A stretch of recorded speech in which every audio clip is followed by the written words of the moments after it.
Bible ஒண்ணு இருக்கு, தி temptation of Christ அப்படி ஒரு முக்கியமான ஒரு சாப்டர், அதுவும் பைபிள். அது எப்படின்னா, ஜீசஸ் கிரைஸ்ட் 40 நாட்கள் உண்ணாவிரதம் இருக்கிறாங்க, நோன்பு இருக்கிறாங்க. 40 நாட்கள், 40 days, 40 night fasting, 40 day fasting. அதுக்கப்புறம் ஒரு டெவில் வர்றாங்க ஜீசஸ் கிரைஸ்ட் கிட்ட. 40 நாள் விரதம் இருந்ததுக்கு அப்புறம், எனக்காக நீ பண்றியா, உனக்கு எல்லாம் கொடுக்குற. கிரைஸ்ட் முடியாதுங்கிறாங்க. இல்ல அப்படியே அந்த மலை மேல கூட வாழ், அந்த சாத்தான் கூட்டிட்டு போறாங்க. மலை மேல போய் ஜீசஸ் கிரைஸ்ட கூட்டிட்டு போயிட்டு, உங்க கண்ணுல என்னெல்லாம் நீங்க பாக்குறீங்களோ எல்லாம் உனக்கு தான், ஆனா என்ன ஏத்துக்க அப்படிங்கிற. கிரைஸ்ட் முடியாதுங்கிறார்.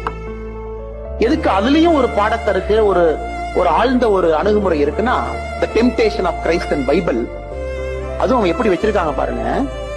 ஜீசஸ் கிரைஸ்ட் காலையில சாப்பிட்டாரு, மத்தியானம் சாப்பிட்டாரு, நைட் சாப்பிட்டாரு, அதுக்கப்புறம் டெவில் வரல. 40 நாட்கள் விரதம் இருந்து உங்களுடைய சென்சஸ் எல்லாமே வீக்கஸ்ட் பொசிஷன்ல இருக்கு.